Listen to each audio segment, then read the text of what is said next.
एक छोटा सा गांव था जो शहर से काफी दूर बसा था। उसी गांव के बीचों बीच एक पुराना सा मिट्टी का मकान था जिसमें रहते थे सबके प्यारे काका। काका की सबसे खास पहचान यह थी कि वे रोज होटल या ढाबा नहीं चलाते थे, बल्कि सिर्फ रविवार के दिन ही 100 किलो मटन पकाते थे। साथ में गर्मा गर्म चावल और कुरकुरा पापड़ भी परोसा जाता था। गांव में और भी कई होटल थे, लेकिन रविवार के दिन सारे होटल सुनसान हो जाते और काका के आंगन में मानो मेला सा लग जाता। उस रविवार को भी काका तड़के उठ गए और बाजार की ओर निकल पड़े। बाजार के कसाई ने हंसते हुए कहा, काका, आज फिर 100 किलो मटन ले जा रहे हो? लगता है पूरे गांव का पेट तुम्हें ही भरना है। काका ने मुस्कुराते हुए जवाब दिया, अरे भैया, रविवार का दिन है और रविवार मतलब काका का मटन। आज सबका पेट भी भरेगा और मन भी। वे भारी भरकम मटन उठाकर धीरे धीरे घर पहुंचे। दरवाजे पर उनकी पत्नी काकी खड़ी थी। काकी बोली, सुनते हो, इतना सारा मटन अकेले ढोलाते हो, थकान नहीं होती क्या? क्यों ना हम गांव में ही एक होटल खोल ले। रोज यही काम होगा तो थोड़ा आसान हो जाएगा। होटल? अरे भगवान, ये कैसी बात कर रही हो? अगर होटल खोलेंगे तो रोज बनाना पड़ेगा। रोज बनाएंगे तो लोगों को वही स्वाद कहाँ मिलेगा? अभी तो लोग हफ्ते भर इंतजार करते हैं, तभी उनका प्यार और स्वाद दोनों बरकरार रहता है। पर मुझे तो लगता है कि तुम्हारे हाथ का स्वाद कभी कम ही नहीं होगा। लोग हर दिन भी खाएंगे तो उबेंगे नहीं।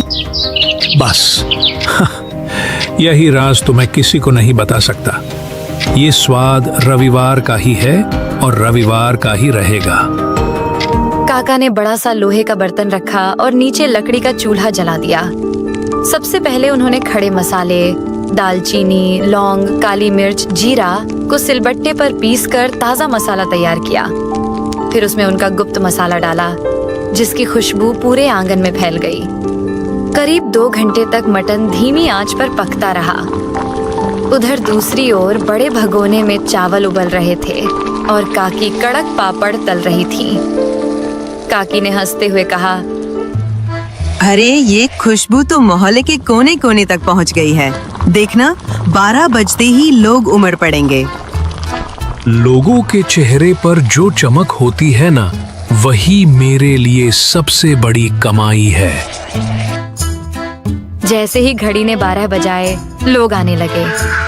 कोई परिवार पूरा आ गया तो कोई साइकिल से भागा भागा आया। बच्चे खुशी से उछल रहे थे। काका, जल्दी दो, भूख लगी है। काका बड़े प्यार से प्लेट सजाते। गर्मा गर्म चावल, मसालेदार नली वाला मटन और साथ में पापड़। पहला निवाला खाते ही सब बोल उठते, वाह काका, ये तो कमाल है। आप रोज क्यों नहीं बनाते? अरे भाइयों, यही तो मजा है। अगर रोज मिलेगा तो ये स्वाद खास कहाँ रहेगा? याद रखो, ये मटन सिर्फ रविवार को ही मिलेगा। आपका राज चाहे जो हो काका, पर आपका मटन तो लाजवाब है। हम तो पूरे हफ्ते इंतजार करते हैं बस रविवार के लिए। धीरे धीरे भीड़ इतनी बढ़ी कि दोपहर होते होते सारा मटन खत्म हो गया। कई लोग मायूस होकर बोले, काका, जरा ग्रेवी ही दे दो, वही बहुत है। माफ करना भाइयों, अब तो ग्रेवी भी नहीं बची। अगला रविवार आने तक सब्र करो।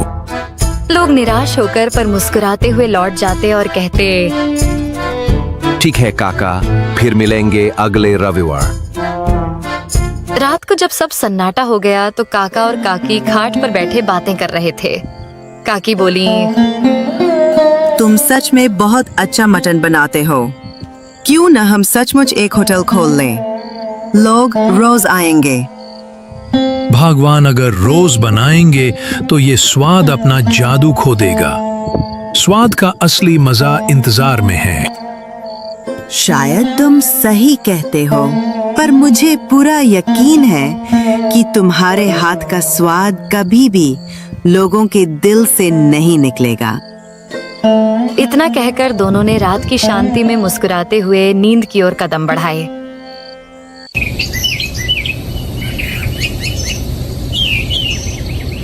अगले दिन सुबह काका गांव की गलियों में टहलते हुए निकल पड़े। चलते चलते वे चौक पर बने पीपल के पेड़ के नीचे जाकर बैठ गए। लोग आते जाते काका को प्रणाम करते, पर काका अपनी मुस्कान के साथ सबको आशीर्वाद देते रहते।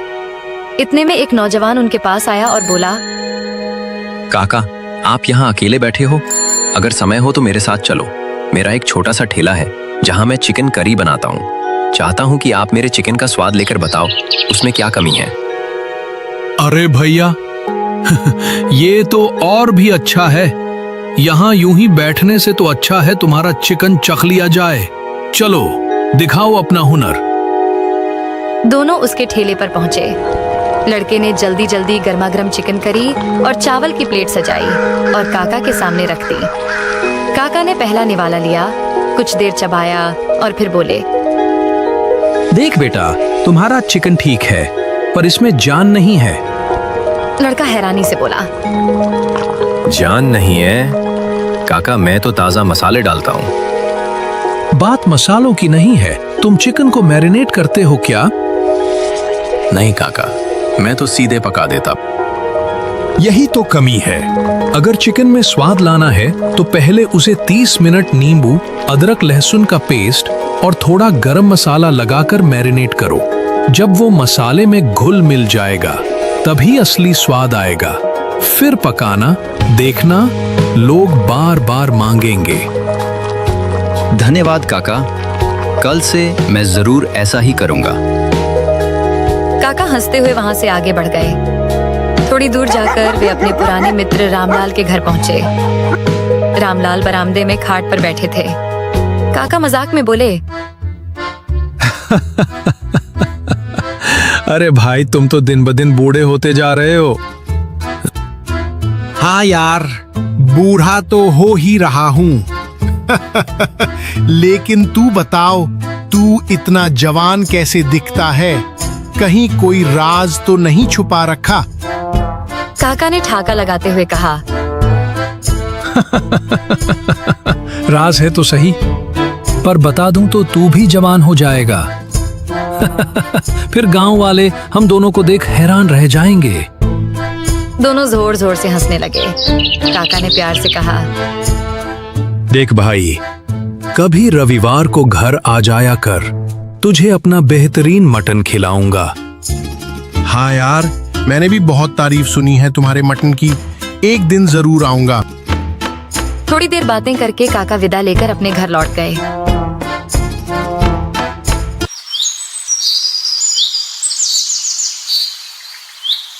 अगला रविवार आया। काका फिर सुबह सुबह उठे, ताजा मटन लेकर आए और बड़े हांडी में लकड़ी के चूल्हे पर पकाना शुरू कर दिया।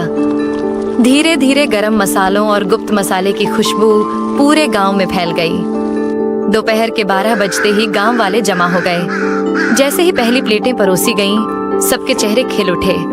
एक आदमी छकते ही बोला, अरे काका, आज तो प्लेट में मटन के पीस ज्यादा दिख रहे हैं। दूसरा हंसते हुए बोला, हाँ काका, मुझे तो 2-2 नली वाले टुकड़े मिल गए।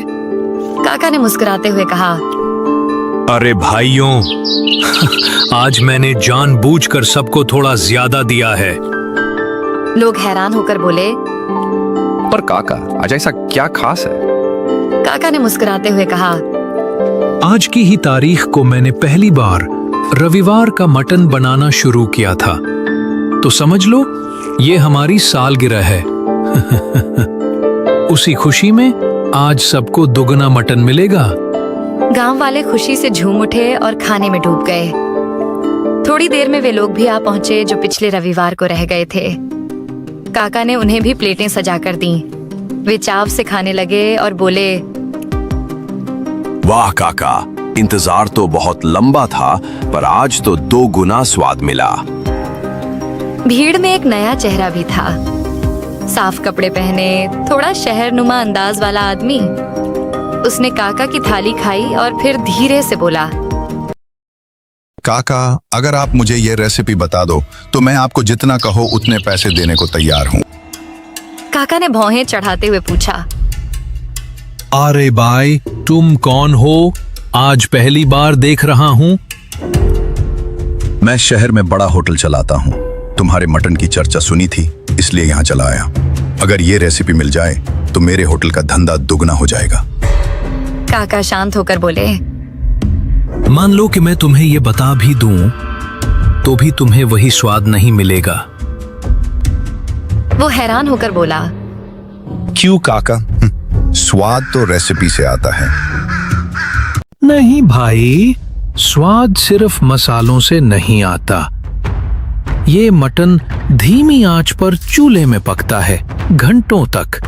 तुम्हारे होटल में तो गैस का चूल्हा होगा, वहीं से फर्क पड़ जाएगा।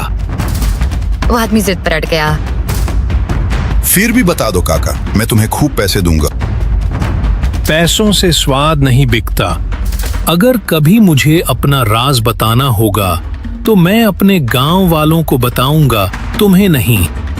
ये सुनते ही वो शहर वाला गुस्से में बड़बड़ाता हुआ वहां से चला गया। वाह काका, आप तो सच में गांव की शान हो। बस भाइयों, यही प्यार ही मेरी असली कमाई है। उस रात जब सब सो चुके थे, काका और काकी खाट पर बैठे बातें कर रहे थे। भगवान, अब उम्र हो रही है। सोचता हूँ हमारे इस मटन के राज को आगे कौन संभालेगा। काकी ने सहमति में सिर हिलाया। सही कह रहे हो, पर किसे दोगे ये राज? कौन बना पाएगा तुम्हारी तरह? क्या पता कोई खुद चलकर आ जाए, जिसे ऊपर वाला हमारे लिए भेजे। दोनों यही सोचते सोचते सो गए। सुबह दरवाजे पर दस्तक हुई। कोई है घर में? बाहर से एक धीमी आवाज आई। काका बाहर निकले तो देखा एक दुबला पतला लड़का खड़ा था। लड़का बोला, काका मैं अनाथ हूँ, कई दिन से भूखा हूँ, कुछ खाने को मिलेगा? काका उसे अंदर ले आए। काकी ने तुरंत चावल और बचे हुए मटन के टुकड़े परोसे। लड़के ने आंखों में आंसू लिए खाना खाया। काका ने प्यार से पूछा, बेटा, तुम अनाथ हो और हमारे भी कोई संतान नहीं, क्या तुम हमारे साथ रहना चाहोगे? लड़का कुछ देर सोचकर बोला, काका मुझे खुशी होगी आपके साथ रहने में। आज से तुम हमारे बेटे हो। अब हमारा राज भी तुम्हारा है। इस तरह काका और काकी को अपना वारिस मिल गया। तीनों साथ रहने लगे और गांव में उनकी खुशियों की नई कहानी लिखी गई।